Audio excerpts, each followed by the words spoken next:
Because, it's one thing I've noticed about these dating coaches. They're all pretty good-looking guys.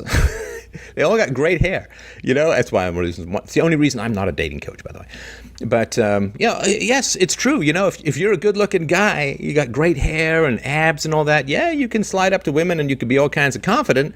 And it's like, wow, it just works. It's like all the women who are like, the secret, the universe just provides you with things. You just have to ask for what you want and put it out there in the universe. It's like they're all hot chicks. Yeah, ooh, wow. Men give you resources if you're attractive, and you're going to call it some philosophy. Yeah, ooh, or it's the universe. No, it's not. It's gonads. It's not the universe that's giving you stuff. It's male hormones that's giving you stuff. So, just assume that nothing is true until proven otherwise, but then allow yourself to build up trust with people. It's a very logical approach to life. In fact, I think it would be the pinnacle approach to life, right? People making positive claims, you have to assume that they need to prove those before you accept them. But in our age, it's not how people think. Last question on epistemology, I promise. What is the relationship, if any, between epistemology, how we know things, right, and abusive relationships with BPD women or men if you're a girl? So personality disorders, basically. Is there an attack there from those kind of people, or what's the connection? Yeah, that's a very great insight, Anthony. It's very, very well phrased and very, very fertile ground, so to speak. So abusive relationships are fundamentally attacks upon epistemology. Because that's what gaslighting is, right? So gaslighting it comes from an old movie where a guy tried to make a woman crazy by constantly interfering with her perception of reality, telling her things weren't true that were and were true that weren't. So in relationships that I've had in the past that were dysfunctional, the woman would say something, it'd be kind of shocking, something negative or whatever, and then you'd bring it up at some later point, and she'd be like, I never said that. I never said that. Now, I mean, I don't know, back in the day, there were no cell phones, you couldn't record anyone. But let's say you record it and then you play it back, then she'll say, well, oh yeah, I said it, but it was you who made me say it. You're responsible for my bad behavior. And so it's an attack upon your capacity to process reality. And if the woman, if you yell at the woman, then you're an abuser. But if the woman yells at you, she's passionate and you made her do it. Right, that's an attack on universality. That's obviously a straight up appeal to hypocrisy. It's also DARVA, right? Deny, attack, reverse victim order. Yeah, absolutely, yeah. So when people attack your capacity to process reality, they are attacking the most fundamental aspect of who you are as a human being. Because if you can't process reality correctly, you can't ever trust yourself. You can't ever trust other people. You can't ever be confident. You can't ever feel you're deserving of good things. And it is an attempt, like people who genuinely can't process reality correctly are insane. And being insane is worse than being dead. And I won't get into many details, but I've known a few crazy people over the course of my life, and it's a fate worse than death.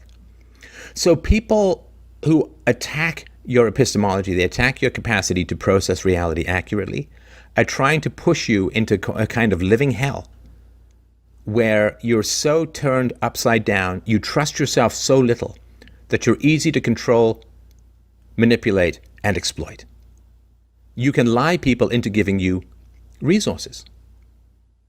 And it is a brutal, brutal experience to go through. The only thing that I can say is that if you've ever gone through something like that, nobody comes between you and reality ever again. Like if you learn from it, you get this, it's like the illness that almost kills you and then you're bulletproof to that illness. And so if you've had people really try and shred your epistemology, and my focus on metaphysics and epistemology comes out of dysfunctional. I grew up with an insane mom who was actually institutionalized, who was consistently attacking my sense of reality. This all scar tissue. Like it's not, oh, he's such a great philosopher. It's like, okay, I think I'm pretty good.